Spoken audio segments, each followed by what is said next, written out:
Hello, care leaders. My guest today is Rob Martin, and today's topic is leadership lessons from the front line. For those of you who don't know Rob, he's the Executive Director at Anchor, a board member at the National Care Forum, and an ambassador for championing social care. Anchor is the largest not-for-profit provider of housing and care for older people in the UK, and after leaving school, Rob served in the 40th Regiment in the Royal Artillery for almost 7 years. Interesting things that you can expect to learn from this episode include why investing a total of 20 days on the front line completely shifted Rob's perspective as a care leader, how this experience helped Rob become a better board member, and Rob's insights around how resident preferences and person-centred care have changed and evolved over the past 20 years. My name's Simon Parker, and this is the Care Leaders Network podcast. So without further ado, please welcome Rob Martin. Rob, tell me, what inspired you to go back to delivering on the front line after 20 years of leadership? Yeah, I think you've just said it there, 20 years of leadership. I started out on the floor delivering care, and I think I'd come to realise that after 20 years that I perhaps wasn't as clear as to what the challenges are in the front line of care. And, thinking about the fact that I'm responsible for nearly 7,000 colleagues in Anchor, I thought, hang on a minute, I really need to be properly in touch with what's going on. And look, don't get me wrong, Simon, there's times where, of course, like every other leader, I'll walk round the care home, I'll be shown round, but actually it's very different to physically putting a uniform on and undertaking a care shift.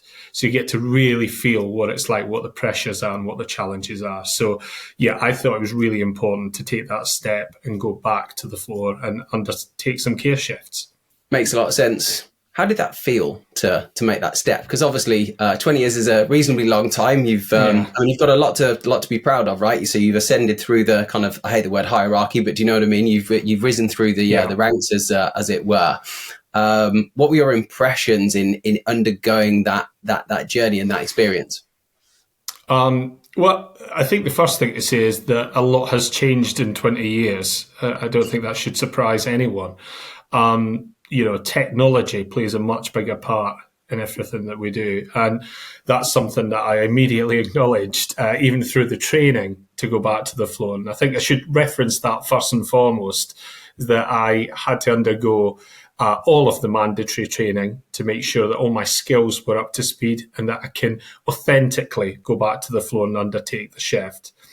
I think it was important as well that I made it clear from the outset that I needed to be not supernumerary. I needed to be engaged and involved in the shift as another care colleague. And that was a really important part of the back to the floor, because that's so that I could get an authentic experience, so that it wouldn't just be buffered. It would feel tough at times. It would feel challenging at times. And of course, I would get that rewarding feeling as well, undertaking it. But I think, when I reflect on how it felt 20 years ago versus how it feels now, with everything that I've learned and everything that I know now, is that I don't think it's changed my position on how I recognise the role and how I admire and respect people that work in care roles. I think if anything, it's reinforced some of those feelings. And certainly, that for me, the big change that I've noted is mostly in myself, and that the role that I now have in leadership enables me to affect change, to be able to do something about the things that I can see and that I'm able to affect whilst back on the floor. So take us back a little bit then. So obviously you've got 20 years of this ascension to the position that you've Yeah. managed to achieve. I know a little bit about the story, I guess, from an audience perspective, because Yeah. you're a military guy originally. Talk about the journey from the military and then how that transitioned into the care sector, because I feel like that's a pretty key part of all of this as well.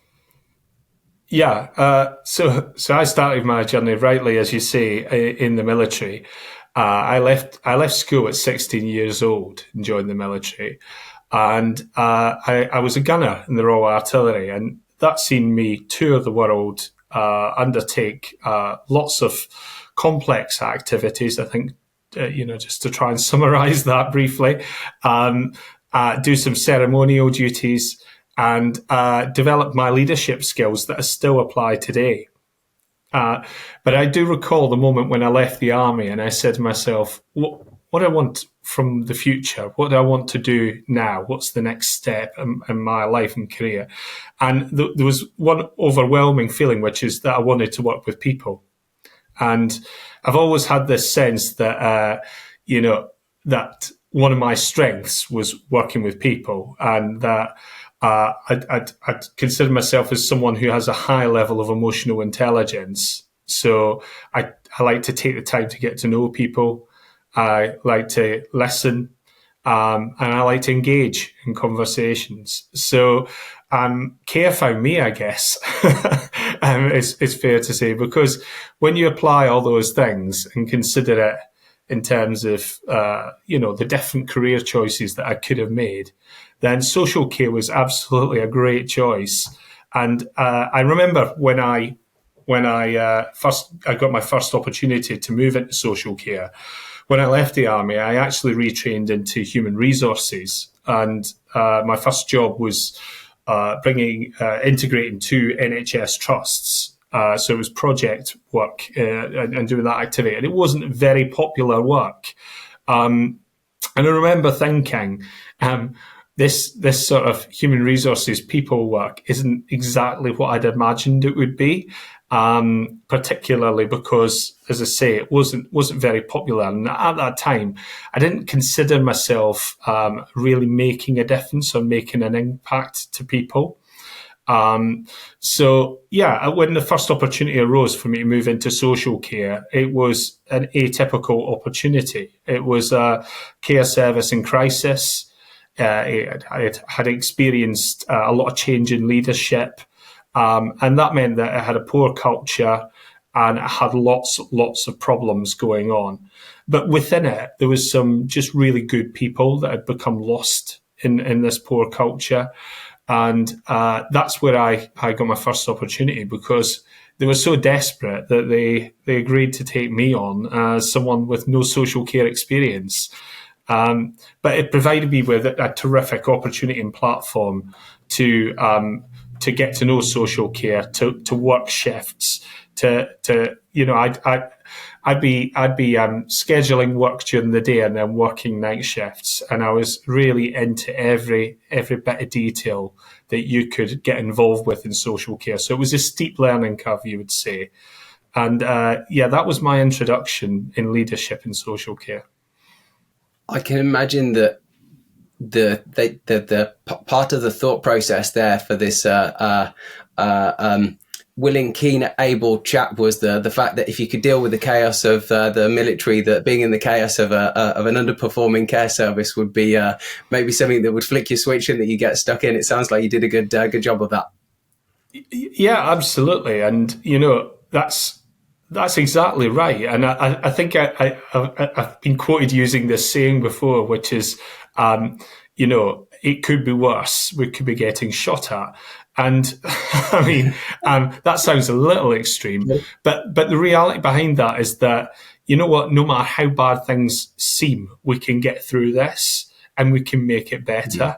And having that resilience and that mantra to get people galvanized and working together with a common purpose to make a difference. And what easier way to motivate people than to say you are actually making a difference to people's lives here, and be able to point at that thing and say, there, that's how you're making a difference. And that's where I really fell in love with social care, because I found an instant connection. I could really believe in what I was trying to achieve, and I felt that I can add value and make a contribution to make a difference with others through my leadership.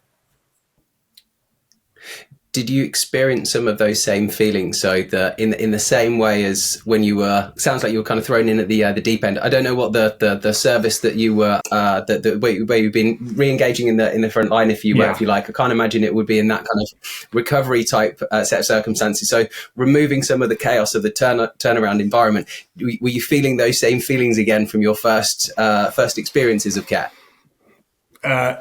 Yeah, absolutely. And just to answer that point, I when I went back to the floor, I went to a few different care homes and worked a few different shifts. So it was really Okay, important sure. for me that I wasn't just into, I don't know, pre-controlled conditions, if you like. That this was a very organic thing, and it was about getting a feel for how it is in reality. So yeah, I went to a care home where things were not perfect, where there were challenges. I also went to a care home where things were working reasonably well, but I went into a dementia unit that had, a degree of a higher degree of challenge within the population living there, and for those colleagues, it meant that they were very busy. They were very active on shift, and I'd done a day shift and done a night shift, so I can see the contrast between the different points in the day. But yeah, in terms of the feelings it invoked on me and what it brought back, yeah, absolutely. It's a really healthy reminder of why I do what I do. And, when it gets back to that sort of, what's your moral compass? Why do we do this stuff? Why do you wake up in the morning and, get up super early? We know I do a lot of traveling. And why do I do that? What motivates me to get out the door and go and do it again day after day? And definitely it's a really healthy reminder when I get back to the floor and it's just me and a resident. And that resident, without my support and help, just wouldn't get through the same day, the day in the same way. And when you feel that connection and the gratitude that's received for that support that you give, there's just no better feeling. It makes you feel like $1,000,000. So yeah. There's definitely a massive emotional payoff. I've never done a shift in a care home as such, but I've spent plenty of time in care services. I always say some of the best conversations I've ever had have been in care homes. Yeah. You just being in a set of circumstances, whether you're around at lunch or anything like that, just natural conversations that you'll have over a cup of tea or a bit of food.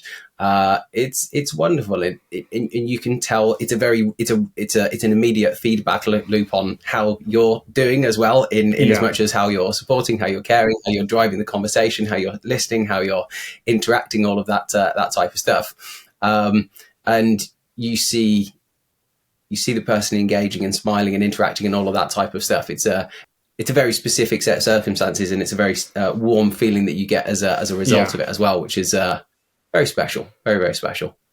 Yeah, I do consider myself very lucky to work in this space and do what I do, and that feeling, to be honest, has never left me. I've always enjoyed it, but I think it's useful to remind myself of this when, as I say, I'm in those moments where I'm not in the care home in front of a resident, and I'm actually making a decision about, I don't know, a piece of technology or a new process that may need to be introduced for the safety of all, or a look at the way we do things around dementia training and support, and actually making that connection between the theory of everything and what happens in reality, and being able to.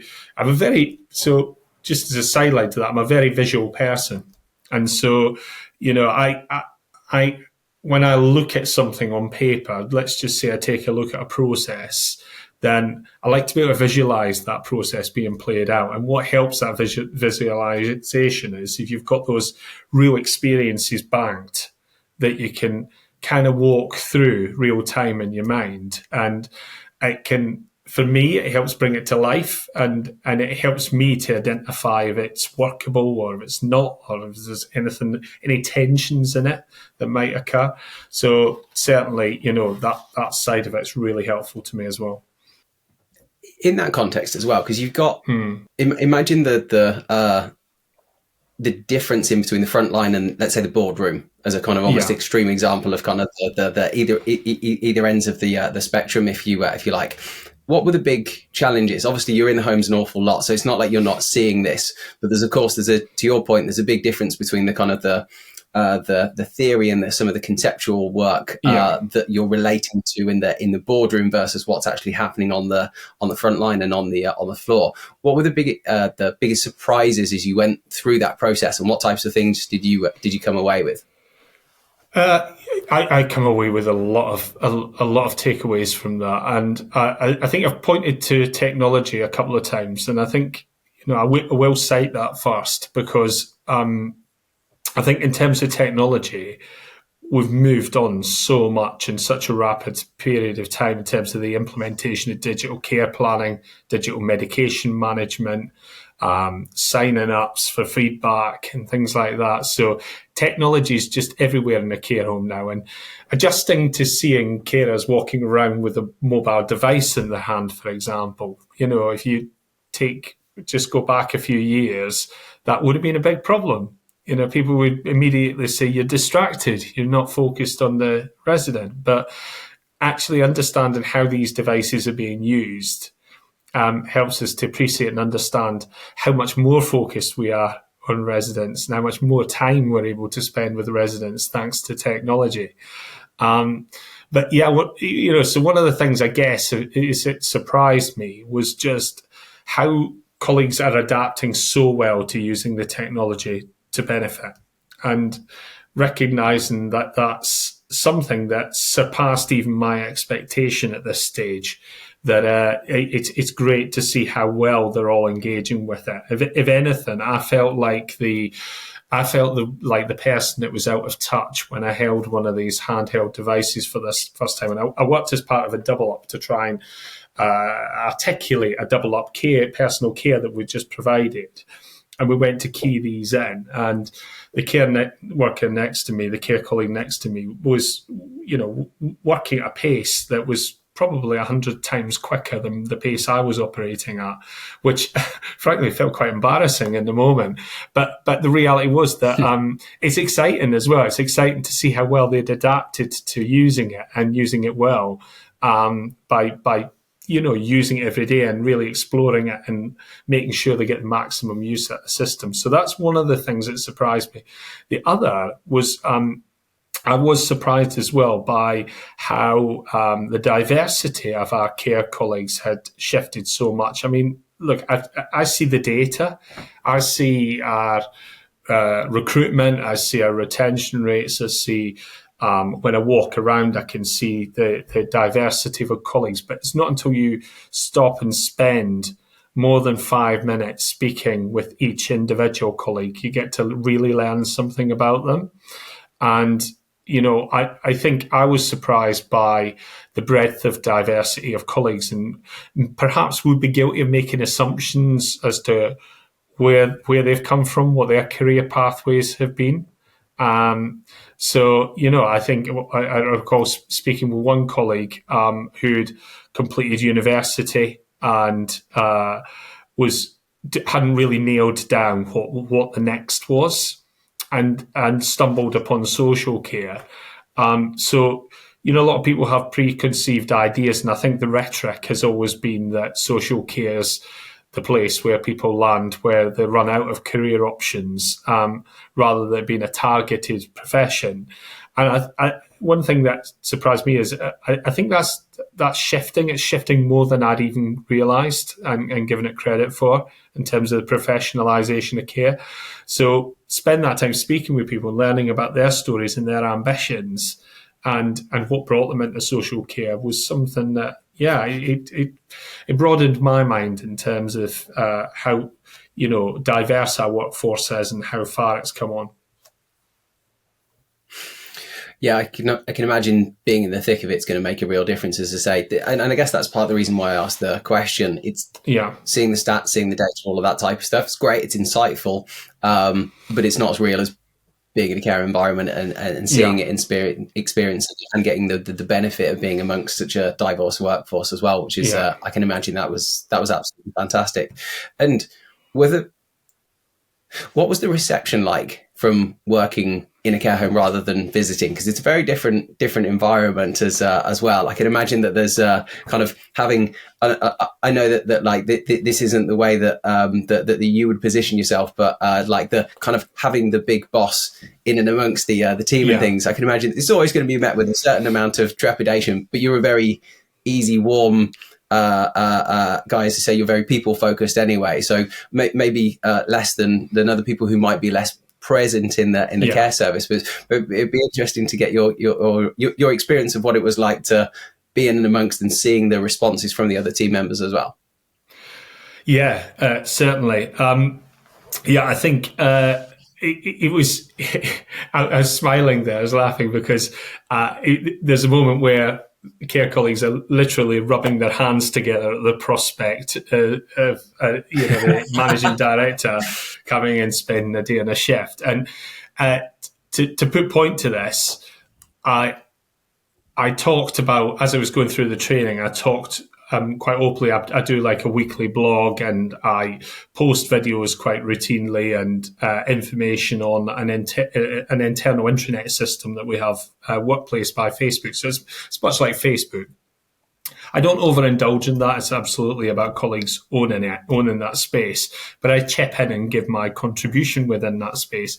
So I did highlight to everyone that I'd intended to go back to the floor, and I kept them updated on my training and how that was progressing. But as soon as I started to do that, I got a flurry of invites into my inbox and messaged directly to me asking, please come and do a shift in our care home. We'd love you to come and do a shift with us. So I had more offers than I could accept to go and work in different care homes. And that surprised me somewhat, but it gives you a feel for how the anticipation and how people felt. Actually, we do want the managing director to come and do a shift with us. Second to that, when I arrived, there was an anxiety from many colleagues from the outset, and where they wanted to kind of just ask me to step to one side so they could get on and do their job, and actually feel that they should do things on my behalf. And so I had to reset that relationship within the first 5 minutes of the shift and sort of have that briefing where I say, I am just another care colleague, not just another care colleague, but I am another care colleague who is here to participate in the shift with you today, tonight. And I'm not surplus. I'm one of the floors. So if there's a job that needs doing, get me to do it. I'm here to do whatever you need me to do. Now, the obvious challenge with this is that the residents weren't known to me, but they're known to everyone else. So that's one of the more challenging facets. It's a bit like being on your first shift after joining a care organisation. That you could have the training and have the will to do these things, but you've got to get to know and understand the residents. So I think when I got through the door, the work around getting to know the residents was the toughest part, and that's where I had to lean on the other care colleagues. But they were absolutely wonderful, and I think very quickly, to your point, they come to realise what type of character I am, and we built a really good relationship really quickly as a team. And I felt like part of the team very quickly. And then by the end of the shift, you could just imagine it was all hugs and, we'll see you again soon. And thank you very much. So there's a lot of gratitude coming from them. And of course, a lot of gratitude coming from me, that they'd lend their time to me to allow me to do that. It sounds like there was a queue of people that wanted you to come to their homes. That's a real sign of confidence. Like I really, really like that, because that's a case of, we're doing a great job. We don't have any reason to want to be Yeah, concerned about the fact that the MD wants to come around to the care services, because we can show off. And I really, really like that.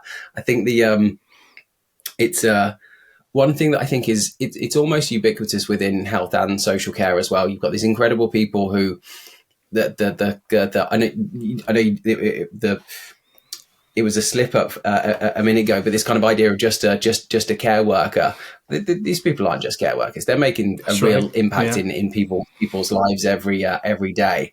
So knowing that there's it sounds like there's a growing number of them that are actually, you know what, we are care workers. We're doing a brilliant job. We're doing fantastic things for people. We're proud of it. We want to show off our skills and the quality of life that we're providing for yeah, the people in our care. That's awesome. That makes me really happy. And it must have been a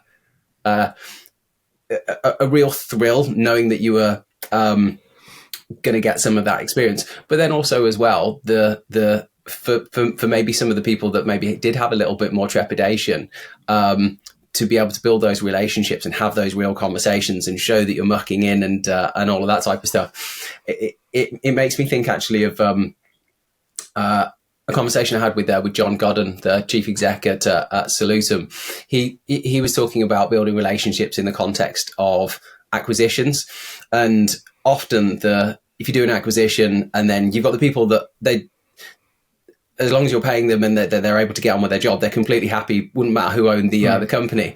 But then there's going to be the people when you've done the acquisition, actually they are a bit reticent. They might be a bit vocal, and actually there could be some real friction there. Actually, some of the people who are a bit more reticent, they're powerhouses within what they're doing. They're absolutely incredible, but they may be just a little bit more cautious or a little bit more cynical for whatever reason, potentially both rightly and wrongly as well. But when you've got the opportunity to build relationships with those people that are absolute stalwarts of a care service, and you get them on side, it's a complete shift in gear as well. So I can imagine experiencing both ends of that spectrum, having met the number of people that you would have met doing the shifts that you've done. It's a different type of emotional payoff for those different ends of the spectrum for different reasons, I'm guessing. yeah. Well, certainly, the one thing I underestimated is the impact of me doing these shifts. So selfishly, when I went into these, I thought this is important for me to help me just remind myself how to do this. And look, I'm not generally a me person. I'm in social care. I care more about others than I do for myself. But I recognise the importance of going back to the floor to benefit myself and benefit the decisions made at leadership level, at board level, and executive level that would have an impact on everyone. So I wanted to make sure that those decisions were well informed and they would continue to be well informed. But the one thing I hadn't realised was the impact it would have on on the organisation as a whole, in terms of all of our care colleagues recognising that they're working in an organisation where their leader does care and that their leader is willing to do this stuff and to come back to the floor. And what that does is it's measurably, made people feel more engaged with the organisation. It's made colleagues feel like actually our leaders really understand us. They've got our back. They are taking time to understand what our problems are, and so therefore people feel more engaged with the organisation. So, one thing that I hadn't expected to get as a benefit to this is that I could say one of the tangible benefits is the retention and the culture within the organisation. So it again inspiring other leaders within the organisation to do the same.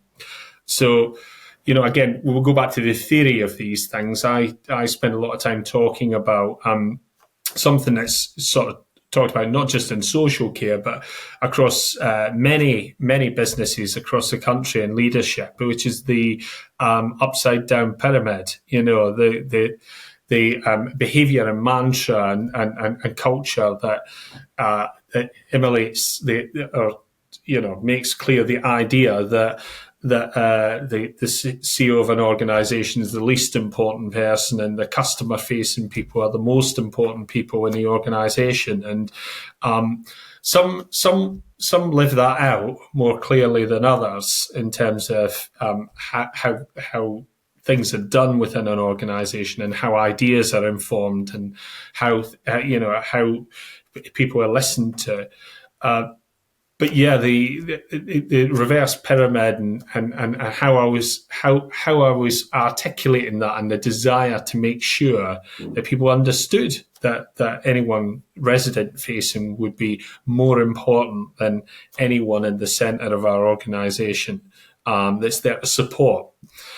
So this was a really good way of turning the theory into practice, and actually, showing that absolutely, I really value what our resident facing colleagues do, and that we all should, as a leadership group, but also anyone that supports from the centre of our organisation to enable people to do their jobs resident facing, that's clearly understood. And if they can go and spend time like I have, and spend time with colleagues at the front, that helps that understanding and knowledge.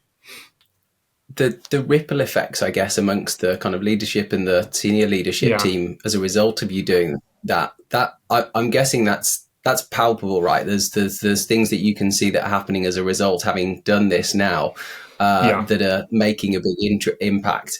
And I'm guessing it's coming from that place of empathy. It's coming from that place of understanding. Yeah. It's having a really deep, real understanding of the specific mechanics and some of the challenges and the opportunities and all that type of stuff. Being able to then distillate that insight with the wider team as well, from within the triangle, if you like, on maybe a more broader basis than it would be if it was somebody moving kind of horizontally or whatever it might, the set of circumstances might be. I can imagine that's been part of the payoff for this, is then seeing the implications of doing it. Because to your point, this isn't about Rob Martin, managing director of Anchor. This is about looking after older people, making sure that they've got having the best possible life experience in Anchor Care Service. It's about doing a really, really good job of creating a fantastic culture and working environment for your team, and then everything else that effectively sits behind that to make sure that happens in as meaningful and as impactful way as possible as well. So I guess that part of it's really exciting for you to be able to take that away and be a conduit to the for the insight and the experience as well. Yeah, absolutely, and it branches off, and it talks to all sorts of things. I mean, I cite one example. It talks to it reminded me. I done a communication shortly after doing these visits, where I talked about the importance as a manager of having an open door and being available to people and walking the floor on a daily basis routinely. So I'd like to think we just do these things, but sometimes people just get busy and the priorities shift, and not always in the right direction, and people don't always realise when those priorities are shifting. And one thing, when I stopped and sat back and I thought about this whole mantra of, you're absolutely right, the resident, what are we here for? What are we here to do? Well, if we want to do it well and do more of it, then, it's important we just get the basics right, and we do that incredibly well. And that means we have to place a great reliance on our resident-facing colleagues to do a great job. Well, we know that how we get them to do a good job is to make sure that they're working in a strong, positive culture that does put residents first, but also that we're there to listen to any problems they have. So I always say, catch things early before it becomes a bigger issue. Catch it, nip it in the bud, I think is the old mantra, isn't it? Just catch something early. But you can only do that if you're present and visible and available. So it's me shifting the priority from, don't prioritize answering the email to me, prioritize walking that floor and spending time with your colleagues and residents as a leader. But also just make sure you keep your door open as much as possible. Let people know that they can come and speak to you when they feel they need to and want to, whether that be a resident, a family member, or a colleague, because that's what matters. That's what makes a great service. So, yeah, there's a lot of that sort of learning that you can, as I say, you find where it branches off into other areas that are still very relevant and very important. Very different business, obviously, but even within the care leaders network, obviously, I haven't been very well. I've had all the long COVID stuff, and that's been a bit of a battle. And luckily, I'm feeling a little better now. But in doing that, I'm now more present with my team as well, which is wonderful, and I think they seem to appreciate it an awful lot. But some of the conversations that I've had recently, they've been managing things whilst I haven't been able to give as much as I've wanted to be able to give. But now, because I'm feeling loads better, I'm able to give them more time.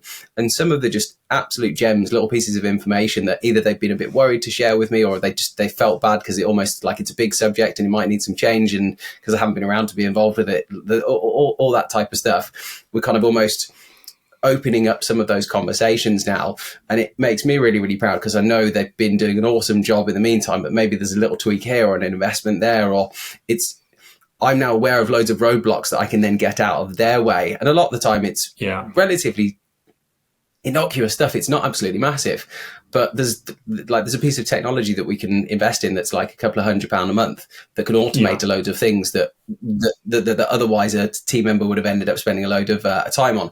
That's just kind of one example of a handful of things that have come out of the almost the undergrowth recently. But it's only by being a far smaller team. Obviously, we've got less than 10 people, you've got thousands. But it's only through being there and having those conversations do you start to really see the wood for the trees and start to understand, okay. So if I did this one or two things, that would make your life inevitably better and able to deliver far more value to our customers, our provider members, and our supplier partners as well. And it's a very prideful thing to be able to do, because you can see your team, you're working really hard to create an environment for them to be really successful, which then has implications for the whole of the sector, or as much of it as we can interact with as CLN. So I can see how that, the emotional payoff for that. I always mention that, but that's a lot of that. Not that it's a selfish thing, but in the context of one's own self and how you feel about it and why you're interacting with it, the emotional payoff of getting to see it, kind of the poetry in motion that happens as a result of making sure that you've made those changes. It's wonderful, because you're seeing your team, the people that you've invested in, that you care about, and that you want to be able to help them flourish, helping them get to the next level within their career as well. Is as I say, it's a very prideful thing to get to experience as well. So and thanks for bringing that up, Simon, because can I just say, I know we've had a lot of conversations over the years, long before CLN was even born. We were having conversations, and you know what? I was really proud of you, and actually very supportive of how open you've been through the health issues that you've experienced and how you've come through those, and how I think it's important that you were able to feel that you could be open about it. And I know you've had great support from your team and from your family and from people around you. But, I just say, I think that's wonderful, because we don't do enough of that. And, I mean, I stand here and talk about, the things that I've been doing and going back to the floor, but none of this is possible without a great team working alongside me. I've got a great team of exec colleagues and a great team of directors within our care services that are out there doing the job every day and enable me to be able to get on and do these things, and are a great support to me as well. So, I think increasingly with the pressures in these types of roles and in the work that you do and the expectations that are placed on you, I think it's more important than ever that you're surrounded by great people. And when the time's right, I know that you will always be there to support your team members, as I will for my team members, and for my colleagues. And I believe that that's an important part of good leadership. I think they've enabled me to be authentic in as much as just sharing my experiences, because it, like, being completely honest, it's been pretty shit. It hasn't been the most fun in the entire world. I definitely wouldn't recommend long COVID. And then I've had I was Yeah. chatting to you about the fact that I found out I've got a load food intolerances and all that type of stuff, that just it just hasn't been fun. But Yeah. because they've been so supportive, it's enabled me to be able to work to the capacity that I have been able to, but also just be comfortable just to say, look, this is what's going on. This is reality of the set of circumstances. Here's my limitations. This is what I can and I can't do. And they've created an environment where that's been possible. So you don't. I know that wouldn't be possible in lots of organisations. I mean, we're as I said, we've got less than 10 people on the team, and we do a lot of stuff. The output of the 10 people that we've got is pretty extraordinary. So all power to them, and thank you for highlighting that. They're we've got an awesome team, and I'm definitely very proud of everything that we get to do. Spoiler alert: there's loads of stuff basically coming as well that we're working on to take CLN to the next level. So more on that another day. I'm pleased to hear that, and keep up the great work. Yeah, it's fantastic. Thank you. I feel like we've taken a little bit of a diversion away and things, so we digress slightly. I want to make sure I've got. There's a few other things that I want to make sure that I ask the question, Bob. But I appreciate the taking a moment to say that. That's kind of. It's an important part of leadership, Simon. Yeah. Sure. As I say, I appreciate it's kind of you to say, and I think it's almost like a cliche sometimes that people say, "Oh, well, it's all the team." The kind of if you're trying to live the reality of trying to be a servant leader, like what we was talking about earlier, I think it's easy for people to say, "Oh, it's literally all the team." Trust me, when you've been as ill as I have, it literally is all of the team that's doing all the hard work. It's an absolute fact. They've smashed it out of the park. But now I'm starting to pull my bootstraps back up and get on with things. Great thing is now there's more capacity, there's more energy, and there's lots of opportunities for us to have a wider impact in the care sector as well, which is it's good fun. We're looking forward to we'll share more about that in the not too distant future. But as I say, we digress. One of the things that I definitely wanted to pick up with you as well. And you've kind of touched upon this, but I didn't want to miss this opportunity to ask this question. So you've been on the front line, you've experienced what you've experienced. What would you say? What are the key things that you've taken away and that you've implemented from your experience of being on the floor? Because I mean, you've talked about the kind of broadly speaking, the insights, the experiences, the ripple effects, all of that type of stuff. What were the key takeaways from that experience? I mean, it's.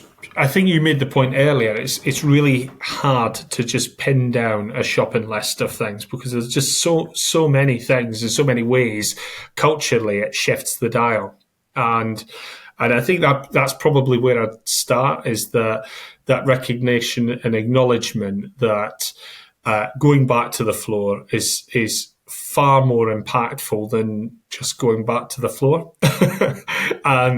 It's about what it does within the organization in terms of motivation, buy-in, retention. So it's not about believing in Rob. It's about believing in a thing. It's believing in the purpose of an organization, the moral compass of an organization, what it's about, its beliefs. Does it hold the role of a care worker in high regard? And is that proven? And so I think that's something that makes an enormous contribution, and certainly one of the biggest yet relatively unexpected outcomes of going back to the floor. Of course, there was some practical things as well. There's one thing I've not mentioned so far. And when I done a night shift, that was really, really insightful. And one of the things that I took away from that is I'd underestimated how important the night shift is to the day shift. And it would seem obvious actually when I put it like that, but actually we had a lot of variation across the country about how much the night team contributed to the day activities and how much the day team contributed to the night activities, and cooperation's really key there. So if you have almost two cultures like night and day cultures, then it can be really problematic for the service.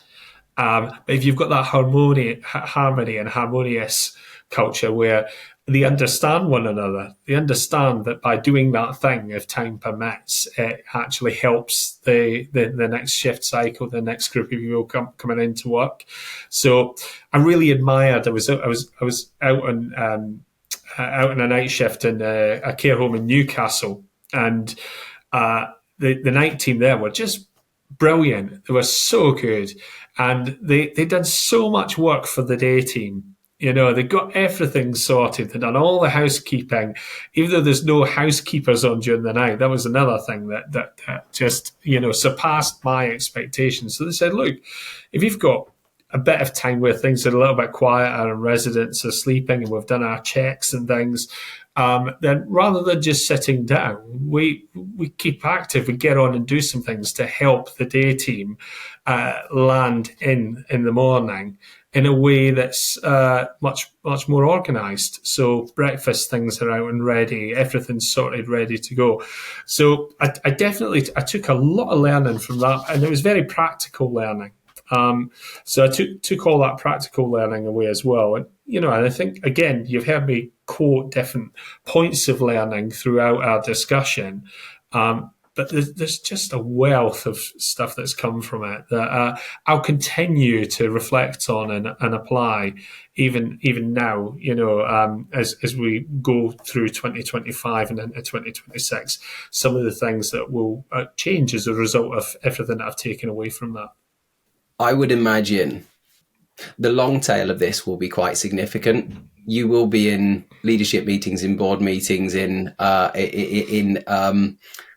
working in a completely different capacity, and you'll have those reference points to be able to go, yeah, actually, if I was looking at that through the lens of having not undergone that experience, I would be looking at it through maybe with rose tinted glasses or an altered perspective or anything like that. You've now got that very real, very authentic experience as well, which will help shift things. Yeah. So if there's a positive ripple effect today, the likelihood is that that's a positive ripple effect that will continue to compound over time. And it sounds like it's been a wonderful experience for you. So am I hazarding a guess that there might be more shift work at some point in the future as well? Yeah, absolutely. I'm crafting up some thoughts for through the summer months again, when time permits, obviously, to go back and do some more. And of course, I've got lots of homes saying we'd like to see you next, Rob. So I should oblige at some point. Yeah.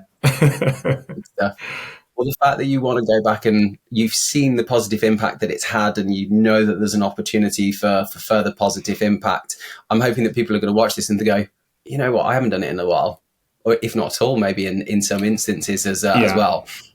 I need to get my get my diary together so I can go and spend a bit of time doing some shifts. So, why should somebody in a leadership position take that opportunity and go and do some shift work? In your mind, like what's the most important things that they need to, the reasons why they need to go and do it?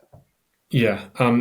Look, it's no easy task taking time. I know how busy people are in leadership roles.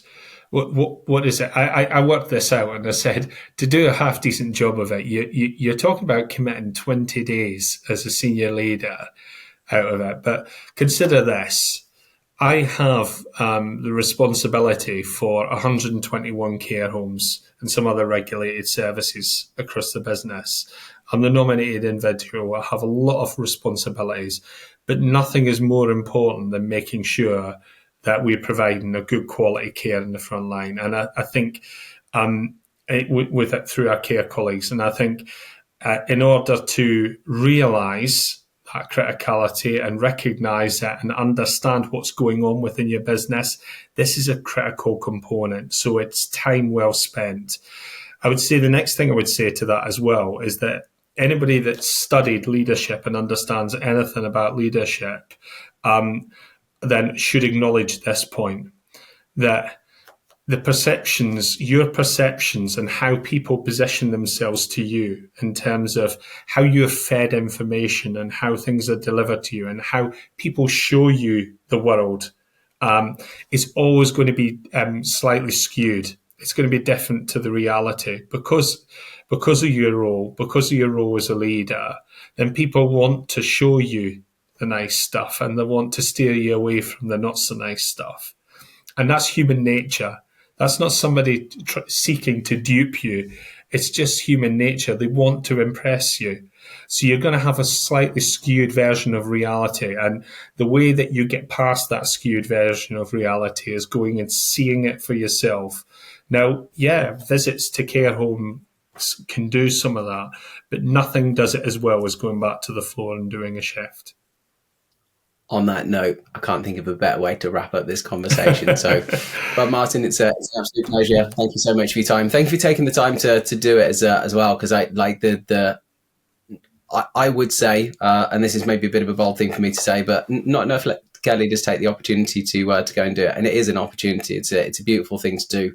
I'm delighted that it's been a really, really positive experience for you, and it sounds like the wider impact for Anchor as a group as well will be really, really meaningful, both now and in the future as well. So thank you for sharing your experience, Rob. It's been an absolute pleasure. Likewise. Thank you, Simon. Cheers.